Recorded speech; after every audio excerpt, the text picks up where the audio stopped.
Good evening, everybody. Welcome to the 2020 Festival of Urbanism. My name's Dallas Rogers. It is super exciting to have you along this afternoon.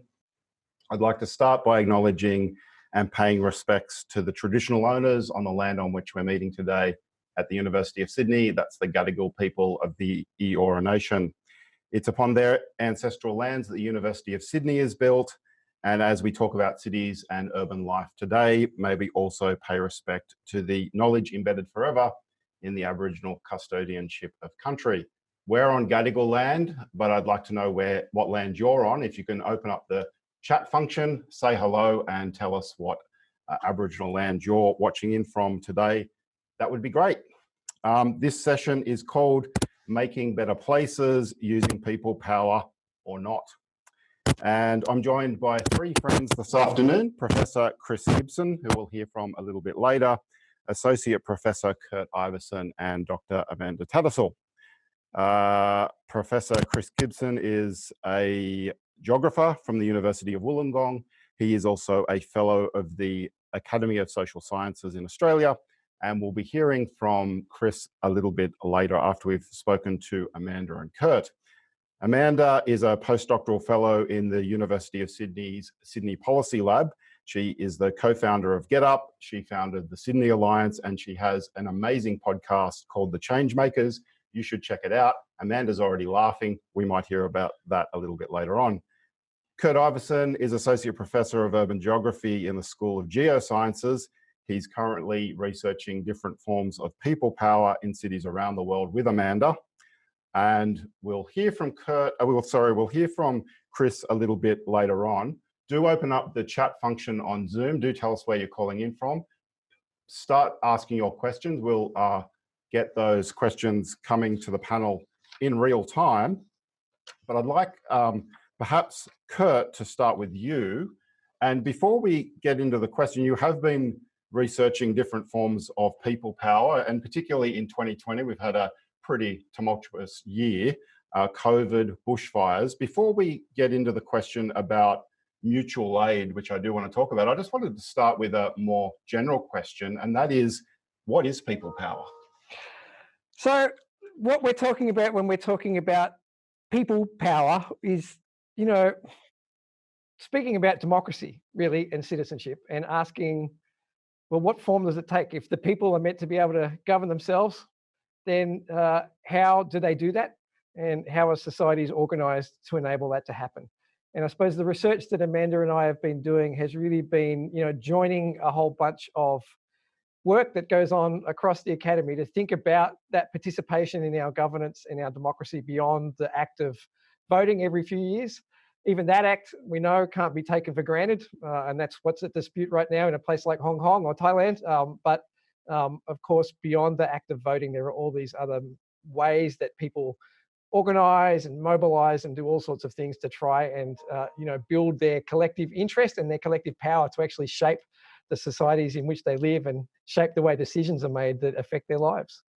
And how does this idea of mutual aid fit into this notion of people power and democracy?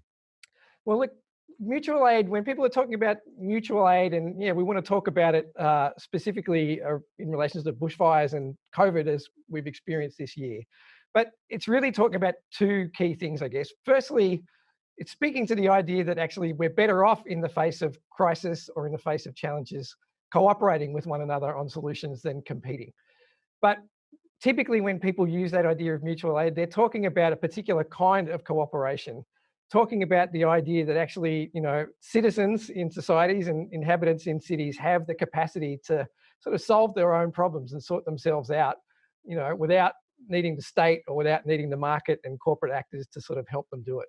And so really, I guess the key articulation of this idea of mutual aid is actually over 100 years old now. It's an old anarchist geographer called Peter Kropotkin, who was writing against the kind of importation of like a Darwinian idea into the social sciences that, people are naturally inclined to kind of compete with one another, and we had to organise societies to best organise that competition. And Kropotkin says, no, there's no natural tendency for us to compete with one another, either in nature or in human society for that matter, that actually it's through that cooperation, and doing things for ourselves, a kind of do-it-yourself ethos that we can address the challenges that we face. And how's that played out, Amanda? Yeah. So, and then one of the things that we've done in our research is take this idea of mutual aid and link it to a bigger piece of theoretical work, which is called prefigurative power or prefigurative politics. And what it's sometimes a confusing word, like what does prefigurative mean? It means to prefigure or to model or imagine the kind of vision you have for the world in the everyday. And that idea of prefigurative politics is an old one, right? It's embedded in the anarchist traditions of the 1800s, the 19th century. It actually even has its roots in the Christian theological traditions of prefiguring heaven on earth, right? This idea of how you practice life comes in from quite a historical tradition. But what is interesting is that prefigurative politics re-emerged in the 2000s during the alternative movements against globalization that happened there from the Battle of Seattle onwards. And what we saw was a lot of discussion and talk about how participatory democratic practice was so incredibly important in the operation of social movements at that time. And then we saw it re-emerge again in the Occupy movement and following the Arab Spring, where people talked about practicing real democracy now, like this shout for a different kind of democratic practice, and then Occupy squares across Spain to then practice that real democracy. So the idea of actually embodying in real time the values and practices that you hope. And now mutual aid is an example of that, where we embody those values of cooperation in real time where others have failed us. Excellent. So we have mutual aid where people take charge of the democratic or social organising process themselves. What are some examples of that have you seen over the last year? So bushfires, right? So I laugh because we did a 2-episode story about mutual aid in the bushfires. We have a brilliant reporter, a guy called Mark Isaacs, who went into a bunch of different communities and did interviews while the fires were still burning to find out what we don't know about what's going on in this space that we aren't seeing in the news. Because we saw the drama in the news, but we didn't really see how the communities were responding. And we found 2 stories that were quite remarkable and kind of emblematic of actually how communities responded to crisis. The first was in Wollombi. So Wollombi is a sleepy town on the edge of the Hunter Valley, northwest of Sydney. It's quite small. And in Wollombi, there was the Gosper fires that were coming in from the south. And the community was worried. They had their fire service, they had their rural fire service. But the community did a lot more than that to be able to protect themselves and protect their property. First was they set up their own, they call it a pub hub. It's like the definitive Australian community experience where everything was organised out of the pub. Free meals were provided to firefighters. All communications went through the pub hub. They were far more reliable than any of the apps or any of the phone listed services because actually the community was educating itself about how the fire was moving on an hourly basis. So it's a mutual aid pub hub. A mutual aid pub hub. It's, as I said, it's this Australian perfect example of what we do with mutual aid, right? And actually people would send in donations to buy beers for the firefighters. It was hilarious, as though that was all they needed. But anyway, focus on the story, which is, so the rural fire service were the heroes of the firefighting effort in the major newspapers. But actually in many of the smaller towns, that was a much more conflicted story because the rural fire service were quite constrained in terms of the fires they could fight and actually were given orders in most instances to let houses and properties burn. Now, there's real rationale behind that, right? Like people shouldn't risk their lives to save a property. But there were lots of people in the community who thought they were creating too big a line. And so in the pub hub, they built a thing called the Black Ops Mosquito Brigade. And they were called mosquitoes because they were really annoying, right? But they were everywhere, right? It's a very Australian story. And this group of people went around and supported the community by saving property and saving houses. And most of the people in the mosquitoes were actually fire service agents, like they were in the rural fire service. They knew what they were doing. They weren't reckless, but they weren't fully legal either, right? It was mutual aid. It was not part of the state. Is this part of the anarchist bit, that we don't need a kind of organisation to organise this activity? It's interesting because they clearly were organised, right? Like the organiser in me goes, without that pub, without that organised space, this thing wouldn't have happened. Like, I'm not a huge believer in spontaneous social revolution. I actually think things tend to be organised through powerful relationships. But it certainly was sort of intention with the state. You know, there were mosquitoes, remember, they were incredibly annoying. Like there were and this happened in every community. There were Black Ops groups in 85 communities up and down the East Coast. This is not a one-off space. It's interesting how this emerged. But the second story was in Bateman's Bay, right? So people remember Bateman's Bay on fire on New Year's Eve. In the wake of that, there was lots of donations trucking in, lots of houses were lost, lots of people were without supplies. And the Red Cross weren't able to supply the donations, to share the donations. Indeed, lots of trucks were being turned away. So a random guy, Matthew Harcher, ended up setting up a local distribution network to be able to first send, he found all these warehouses, locked them, sent deliveries there, then distributed, all doing it himself, right? Because not just in this instance had the state failed, but so had the large not-for-profit organisations in that crisis moment. But there were community people who were able to make a difference.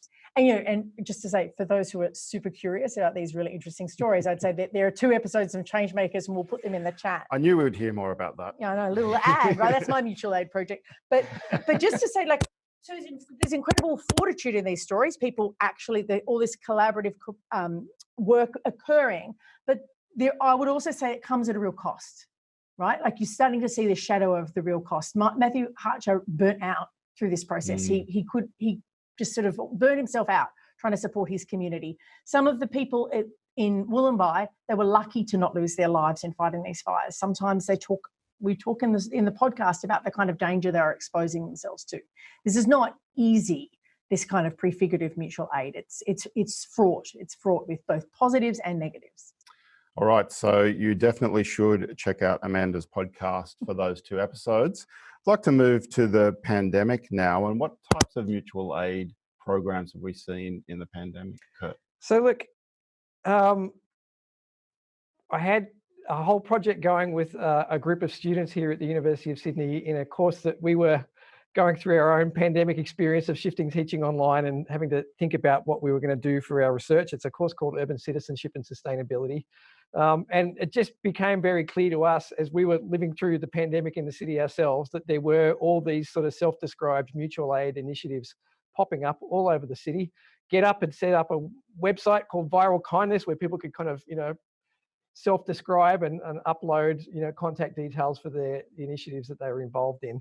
So actually, we thought collectively this would be a really interesting project for it to do, to try and map the different kinds of initiatives that were starting to pop up across the city.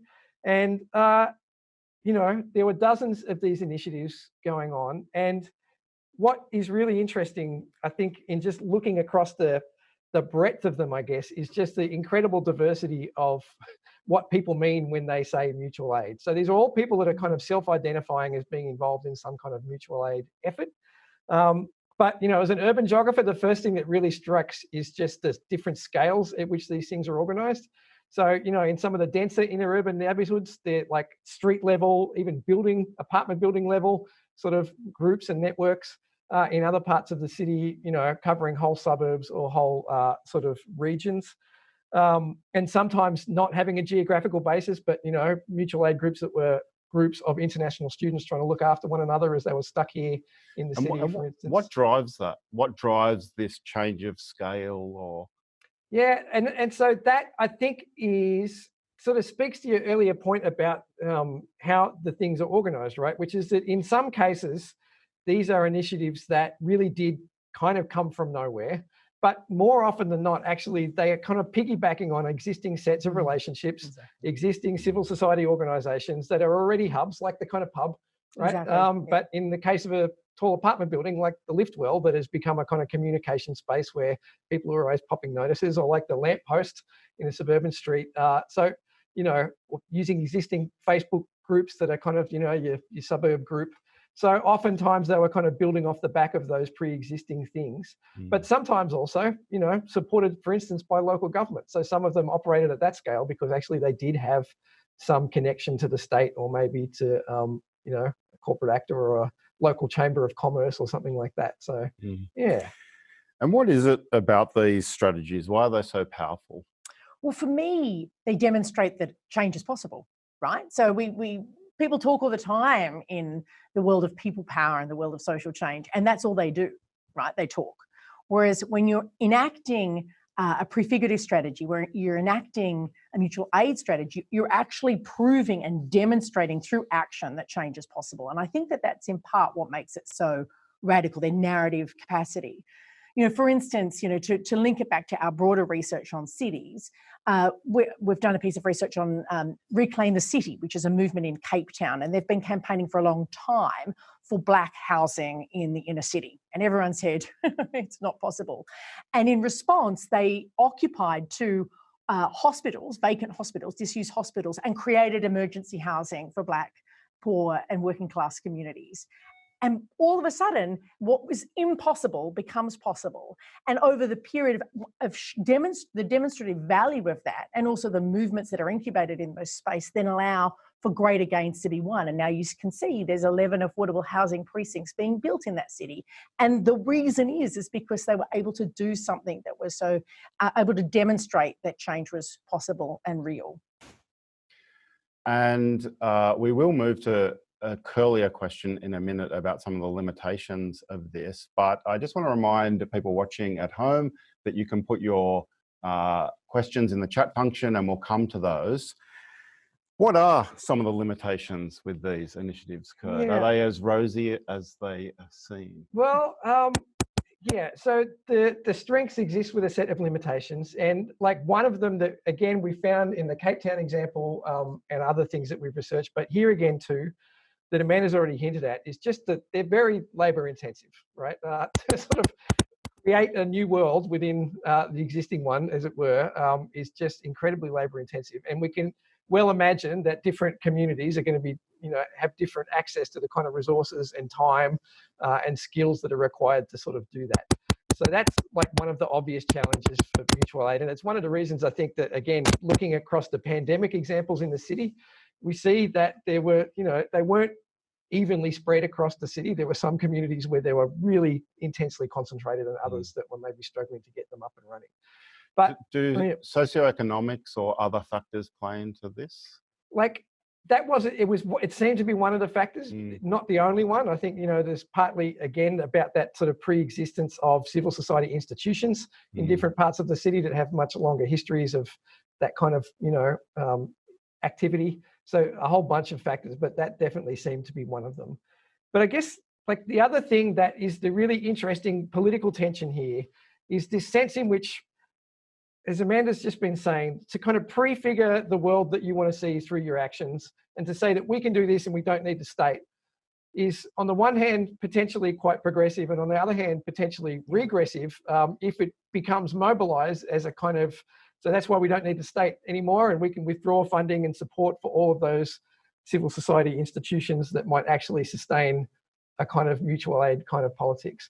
And I think even if anybody watched somebody like Andrew Constance, for instance, the New South Wales Minister for Transport, who represents a community that was bushfire affected, going on Q&A afterwards and sort of celebrating these incredible community initiatives that had picked up a lot of the slack where government and big NGOs had failed those communities, but then almost going on to say, see, communities can do it, government's hopeless. And it almost crossed over into a kind of, and therefore it's not as though we need to rethink government and how it operates to maybe support those civil society institutions that are so important when the moment of crisis happens, to have formed the relationships and to have made mutual aid possible. But it almost just becomes a kind of neoliberal communities out there fending for themselves. And so I think that's always the kind of, the tension that sits here, is how to think about those relationships and how there's obviously the potential for that logic to be hijacked for other political purposes. And Amanda, you've done a lot of work organising. What do you think about this tension between organising and government, and the kind of argument that we might not need government, or if we build the capacity of these organisations? So I am a fan of the existence of government. I actually think that, and I think that when prefigurative politics or mutual aid is done in its most sophisticated way, what you see is what you see is the mutual aid being done as an exemplar for the state that we should have, for the government that we should have, because it's quite evident that government and state is failing people, right? We don't want to run an argument that it's all okay. And that's the prefigurative bit, isn't it? It's like demonstrate the society that you want to see now. Yeah. Exactly. So you're talking about the interventionist state, and that is exactly what Reclaim the City did. And in a sense, this would be my, argument is I think that sometimes it's the limits of a more anarchist perspective on some of these questions is to say that it's just about state withdrawal, whereas actually often it's not about using the strategy for state withdrawal, it's using the strategy to call on state action, but just a better state. And I think that that's when it's at its most potent. Look, there are always going to be tensions between different people power strategies and civil society and the role of state and the market, right? They're in different parts of our public arena. And actually, some level of conflict and tension is good. That's what democracy is, dialogue, debate. We want that. But I wouldn't be wanting to run an argument that says, step back state, let's let the markets rule, because we've done that and it didn't work out very well for any of us. We have a question about the connection between citizen action and mobilising citizen action, and that leading to institutional or maybe even government reform. Could you just maybe finish on that point? Sure. So one of the things we found in our research is that there's a multiplicity of people power strategies, 5. And one of them, the most icky, the one that activists dislike the most, is a strategy around parties and political parties, where people actually get into the state and, as the question suggests, institutionalise reform. And a lot of activists don't want to be all, it's nicer sometimes to be pure than it is to be in negotiation with power. And I think that what we have found is that citizens are most successful when they engage in all forms of people power. That includes parties, and also that they are in relationship with all those different things. So to just mobilise and poo-poo the state is only going to get you so far. But engaging in the rules, with mobilisation, deep in relationships and communities, in prefigurative demands, and with political parties in a creative and interesting way, then that's where interesting change occurs. Yeah. And I think just to build on that, like it's one of the things we've seen in Sydney, for instance, around, a lot of the initial pandemic responses around international students, for instance, like students were they were organising themselves, in the university accommodation down the road here. They were doing all this incredible work. But what started to happen is that, they run out of energy, run out of steam, run out of resources. But actually, churches, unions, Sydney Alliance, like people started to organise in that space with those students. And what that has meant is that not only is there a sense of mutual aid in the moment of the pandemic, but there's a sense in which through that organising process that I think circuit between the moment of mutual aid and a kind of reform moment that the question is speaking to, that's how that is starting to happen. So we're seeing a coalition, for instance, just pushing on questions of income support, on questions of transport concessions for international students that are building on the crisis, but actually trying to do institutional reform out of that mutual aid and not just do the day-to-day important stuff of like getting people fed and housed. Well, thank you so much, Kurt and Amanda. That was excellent. We might get you back on a little bit later to answer some curlier questions, perhaps from the audience. I'd like to leave some of the more positive aspects of city and city organising to the side for a minute and now invite Professor Chris Gibson up to the couch. And now we're going to shift gears a little bit and talk about urban politics and urban governance. And this is a paper actually that Chris and I co-wrote. We've just published a paper. We were looking at waterside developments in Melbourne and Sydney and looking at the urban planning deal making that went around both the Barangaroo development and prior to that, the waterside developments in Melbourne. So Chris, welcome to the panel. Thanks very much. It's good to be here. Seamless. And so, Chris, might start off big picture here. And we've just heard some excellent stories about community organising in Sydney and responses to both the bushfires and the pandemic. We've been doing a bit of research looking at urban governance and the planning system for a little while. Just sort of stepping outside of COVID and outside of the bushfires for a minute, what would you say the kind of state of play of Sydney is at the moment when it comes to urban development? Yeah, and look, I don't want to be a downer on the conversation that just happened, because I'm very much an advocate for mutual aid and the sorts of initiatives that Amanda and Kurt just discussed. But I think there's a yang to the yin to the yang in this, and I think there's a lot to be in many ways worried about. I think we do actually have to have an honest conversation about what's happening more at the big end of town, and what I think are really some of the more substantive threats to democratic participation and active citizenship in our cities.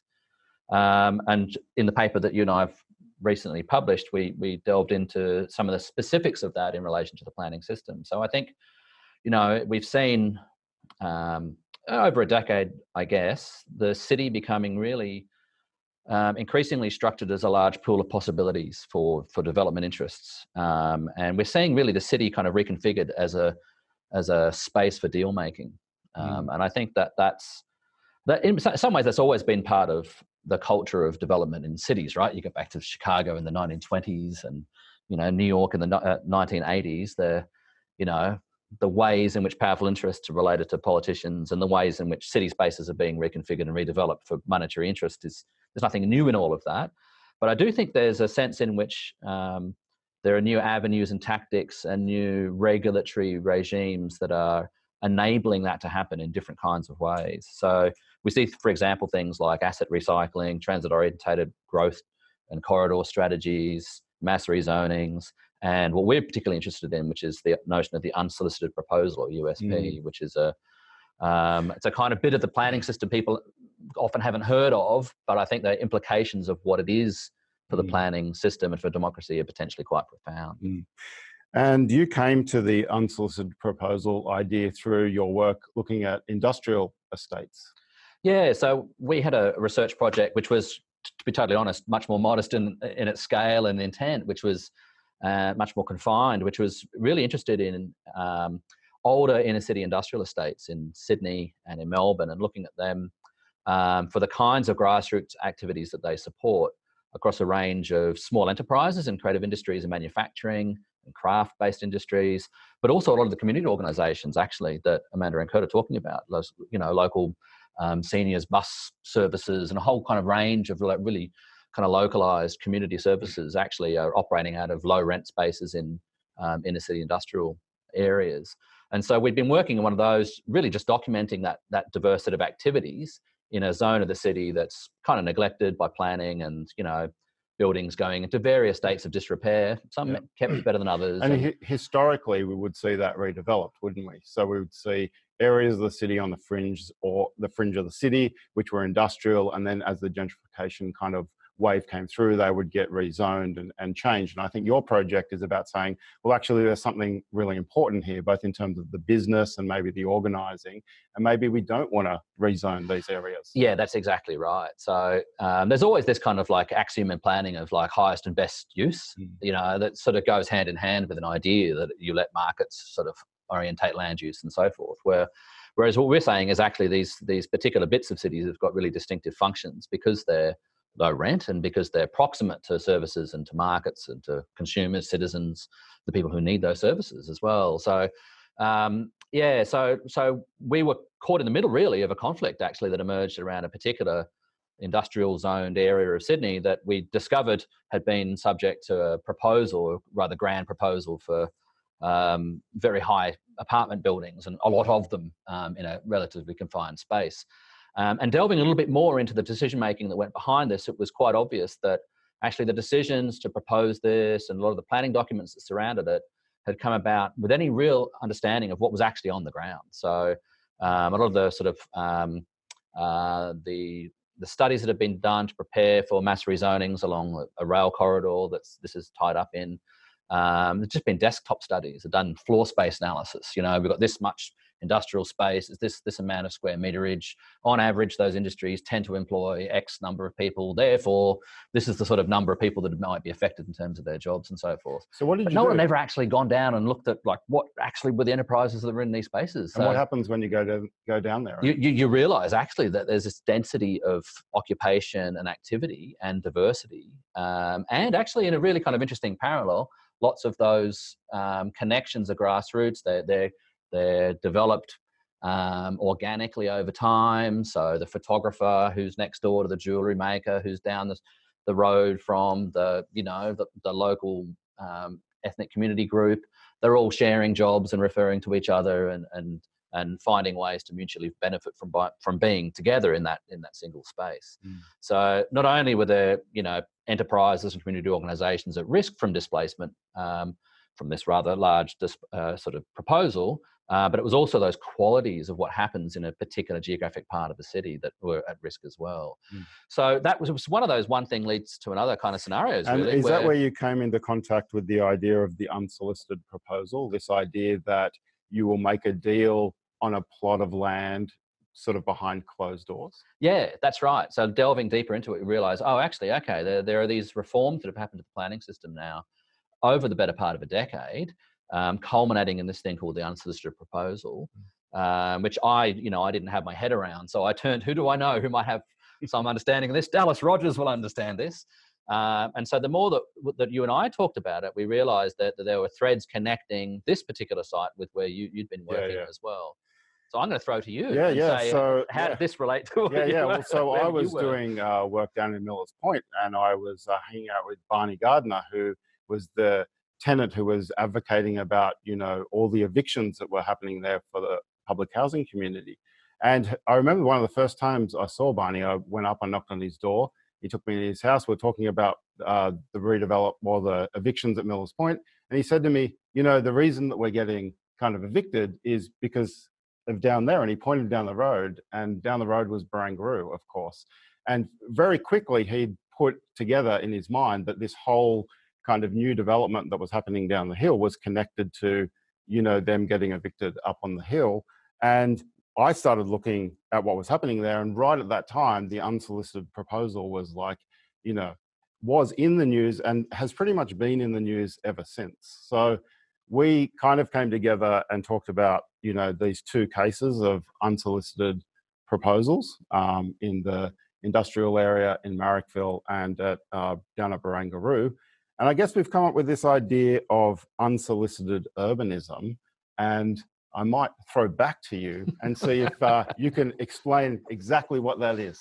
Yeah, it's really this idea that it's this idea of powerful interests prefiguring outcomes of what's notable high-value city sites and infrastructures could be in terms of their redevelopment potential, and concocting plans behind closed doors that are protected by commercial and confidence provisions, and then proposing those to government.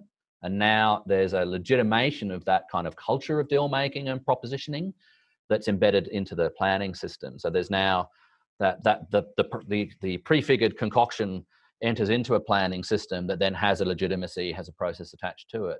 But what's not clear, and what we're probing in the piece, is that actually there's a whole set of activities that are shrouded behind those commercial and confidence activities. So even though you've got this kind of like veneer of transparent planning process that attached to unsolicited proposals, what's actually going on behind closed doors is really where the action's at. That's really where the deals are being concocted. And it's not clear actually to the public, if we're interested in democracy, democratic decision making and planning, and like genuine citizenship in the city, then actually there's a whole series of relationships and negotiations, algorithms of value that are attached to particular land deals or infrastructure deals that actually the public need to know about, and it's not clear, even with the documents that are made available around unsolicited proposals, like exactly what those are. So under a normal planning process with the city, we might say, here is a large piece of infrastructure or a large piece of land. Let's say it's a large piece of infrastructure. We need to redevelop it or renew it in some way. We might put that out to tender. We might ask the private sector to put in a bid on a tender document. We might get 3 bids. We might assess them, see which one is value for money, see which developer is best placed to do that development. And that's a kind of fairly standard process. How is unsolicited urbanism or unsolicited proposals different? Yeah, it's different in nuanced but in really important ways. So this is not about putting something out to tender and then harnessing competition to come up with what might be the best options for the city. This is actually about deal making before any announcements made around what infrastructure is needed or what to do with it. And it's about keeping the details, the core details of that deal secret. And it's about actually inhibiting competition. It's about actually creating monopoly deals and then having those legitimated and refined through a planning process after the deal has been done. So it's a bit of a nuance, but it's a really important deviation away from what we might understand as a more neoliberal way of governing cities. It's actually something I think that it actually contradicts the idea of kind of neoliberal-led sort of urban planning. Yeah. I might bring you back in, Amanda, if I may. What do you make of this type of the city as deal making, the deal making behind closed doors on kind of large, important parts of the city, something like Barangaroo or other key assets? What do you think it means for democracy?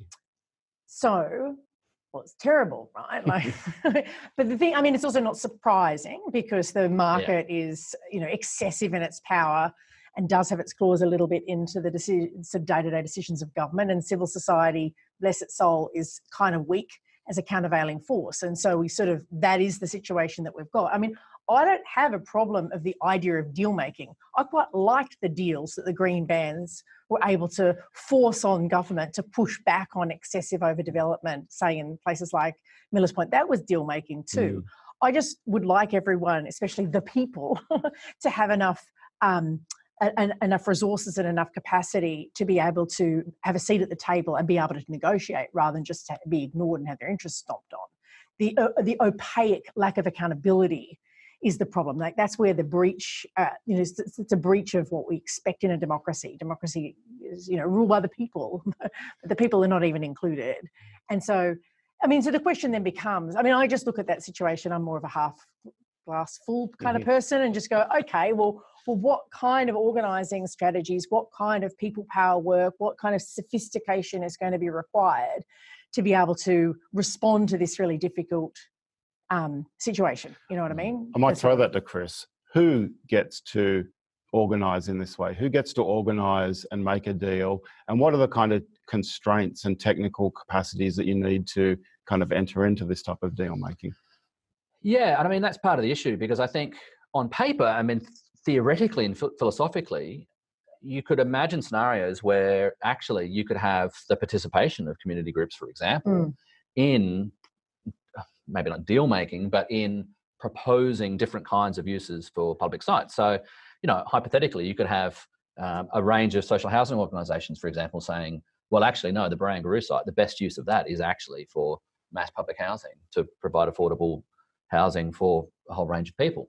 But there are significant barriers to overcome to actually make that possible. So as we've discovered, there are significant technical hurdles involved in proposing USPs.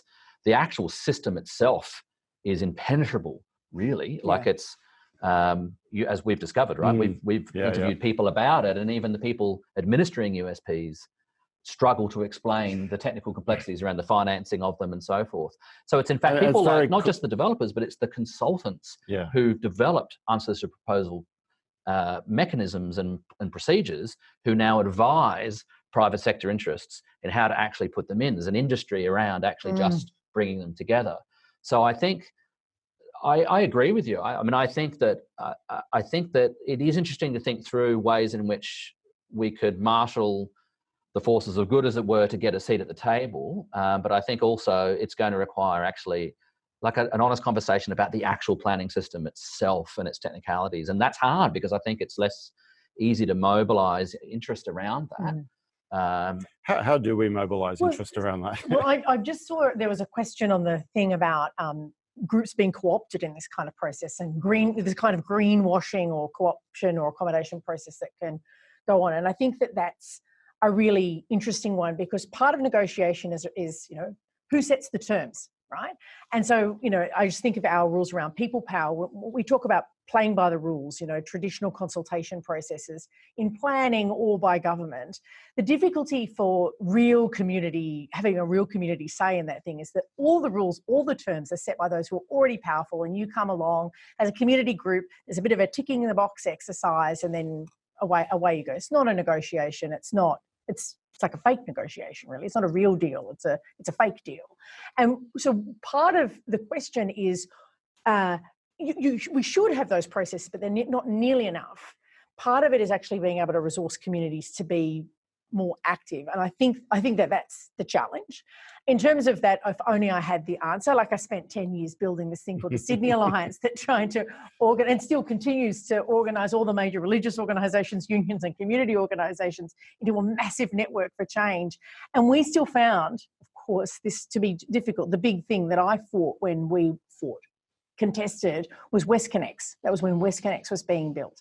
And even thinking about how there were big mobilised groups around the sites of WestConnex, which that was fine. And we thought we'd maybe try and go into negotiations about different transport routes or mass parking, like just a different approach. And it was so difficult to even be able to move. Like, I think it is a very challenging space to know how to move in a mass mega city like Sydney, about what is it going to take to be able to have a city that sees the people's interests first. I think that it's not easy. It's not an easy position. But just in relation to the people being accommodated and being sort of sucked into the ether, I think that happens. I also think that sometimes we play politics too pure, and that actually sometimes we need to go in and have a negotiation, make a compromise, get a deal, and move on to the next thing. And I think that that's also holding back citizen groups sometimes. You don't want to be co-opted. That's obviously a disaster. You also don't want to be so pure that if you're not going to get perfect public housing at Barangaroo, that you pack up your bag and you run home. Like, we need to be in negotiation with this extremely powerful system to be able to chip away at it and change it over time. Mm. I want to think about these two together now and think about, is there a kind of post-crisis moment? What is this post-crisis moment? Will we see Barangaroo and that type of deal making again? Will something change? Will we see different community groups kind of morph, change, do something different now? I might start with you, Chris. What does kind of post-COVID, if we ever get there, kind of look like? Yeah, I'm not entirely sure. I mean, I think that it was alarming to me when there was a lot of language around, shovel-ready projects. The Premier's turn to the big end of town to be really hitting fast with the shovel-ready projects. That's just an invitation to the kind of thing that we've been talking about, I think. But on the other hand, because it involves fast tracking. It says, we need to fast track this stuff. And the question there is, what gets fast tracked through the system? Yeah, exactly. But I think Commander and Code are absolutely right. I mean, at the very same time, you are saying, like, disruption is productive of change, right? So, at the very same time, you're seeing people reassess the balance between work and home. People are losing their jobs. People are finding ways to support each other. People are flocking to cycleways and parks and using those in ways like never before. So there are actually, I think, profound things that can come from that, from people interacting differently and interacting with their city differently. It's a bit more amorphous and it's a little bit less targeted, but I think you have a kind of indirect influence on the political culture, the participatory culture of a city, really, coming out of that kind of disruption. So I think there is lots of hope in there in some ways. I think the other thing too, whether it's a coincidence or whether it's pandemic related, we're seeing an amplification of the discourse, the media scrutiny around corruption at the moment. I don't think that's going away. And I actually think that discussion needs to go into a slightly different space now, which it's not actually about the old forms of corruption anymore. It's not about brown paper bags, although it might be in the case of land deals at Western Sydney Airport and a few other instances. Those are the things that are coming before ICAC. I think there's another kind of conversation again about the coziness of relationships between particular kinds of powerful interests. And I think there's actually potential there for a particular kind of both media debate and actually just a citizens debate, actually, a public conversation around, if it's not kind of capital C corruption in the old form, it is nevertheless particular kinds of relationships and leverage being exercised in ways that are exclusionary, and they're locking the city out of people out of the decision making around the city. So I think there's potential that maybe it's just come about at the same time as this pandemic, but it's sort of embroiled in that kind of sense of like, well, actually, what are our cities for? What are we going to do with them coming out of this thing? Actually, hang on a minute, how are these decisions being made? And do you think there's a connection between? There were a lot of fast changes. So one, we were locked in our homes. Two, we reconfigured our roads. We popped up cycle paths. We saw a lot of kind of urban innovation. And there was quite a lot of stress that went along with, being in the pandemic. Do you think those things kind of conspired to make us less willing to just put up with some of the things that maybe just the monotony of life would have us put up with previously? Crisis always breeds change. This is a once in a century crisis, right? It's not just the health crisis. It's not just the economic crisis. It's also climate change. This crisis is not going to just simply end even when there is a vaccine. If there is a vaccine, there's going to be continual change. And I think there is an invitation for people to try and work out how they can take back control, is not the phrase I want to use, right? It's not the Brexit. I don't want to use the Brexit phrase, but just to seek out some sense of meaning and connection in a world of crisis, right? Those who even if they went in a mutual aid group, I had to deal with my neighbour that we were going to help each other if someone needed to go to hospital. Like, we all had those conversations with strangers and whatever about what to do. And I think that stays with us.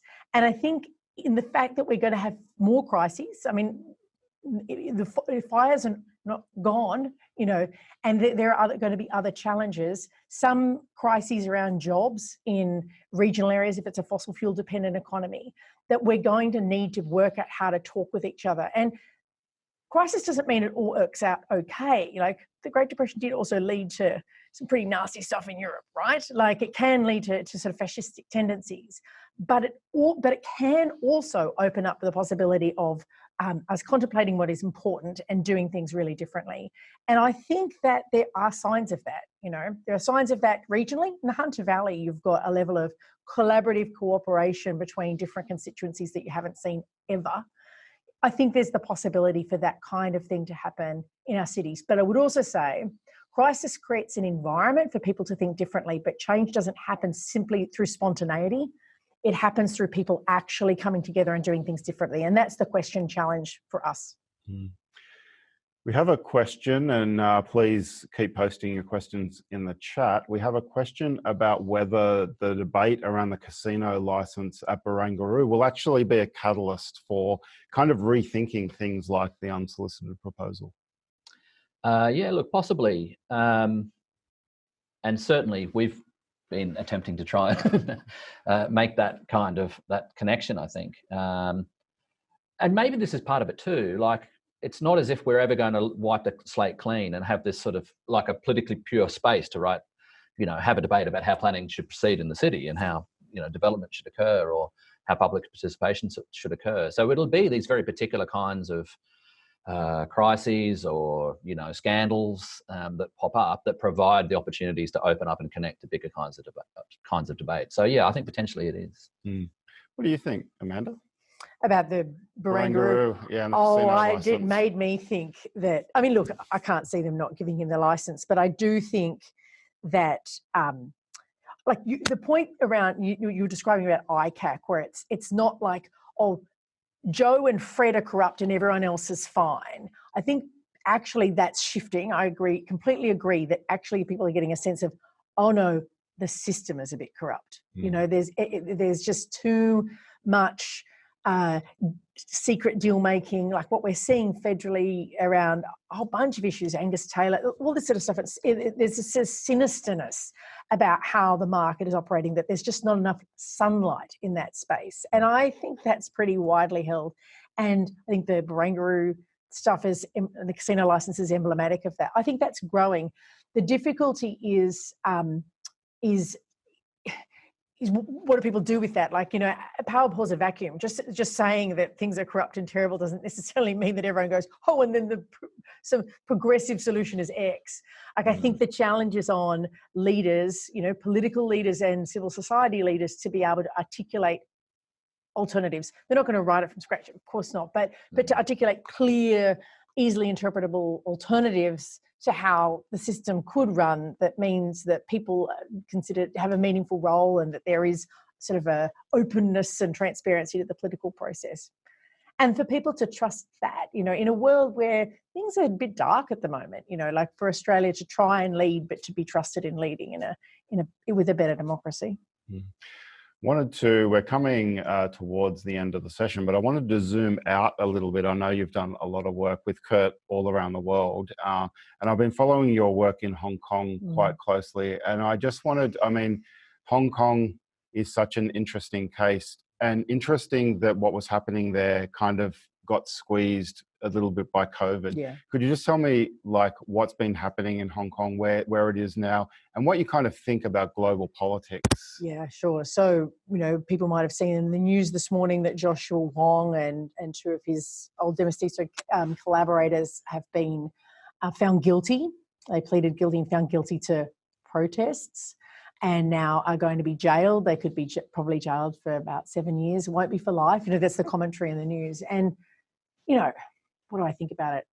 It breaks my heart, man. I was there last year in those protests, and these are people who are fighting for democracy. They're fighting for democracy. They're the French Revolution of our modern day, and that they are all being sent to jail, and they don't have a really high sense of hope because no one's going to intervene. The geopolitics of the situation, even though Biden is quite hostile to Xi, right? There's not an easy sense that this is going to end well. I mean, the thing that is extraordinary about Hong Kong is the determination of its citizens, despite all this. Like, people are fighting, even though the stakes for their fight are so high. It's like South Africa, like it really is up there with the sort of dramatic battles of modern history. What is going on in Hong Kong? 2 million people in a population of 7 million in protests, sustaining protests for 6 months. And they only stopped because of COVID. And then China used the opportunity, or the officials in Beijing used the opportunity to shut it down so dramatically. But people there have a sense of hope, and there are people fighting internationally to try and create support. It's just, everyone has sort of said all their opposition, and Xi has not said anything else until, I guess, there's destabilization and authoritarianism globally, and in China, mainland China. I think it'll be difficult to see things change. Going to wrap up, Chris, and I wanted to throw to you and then Amanda on some big takeaways from this kind of COVID moment. What would be your big takeaways from? Look, I think in many ways,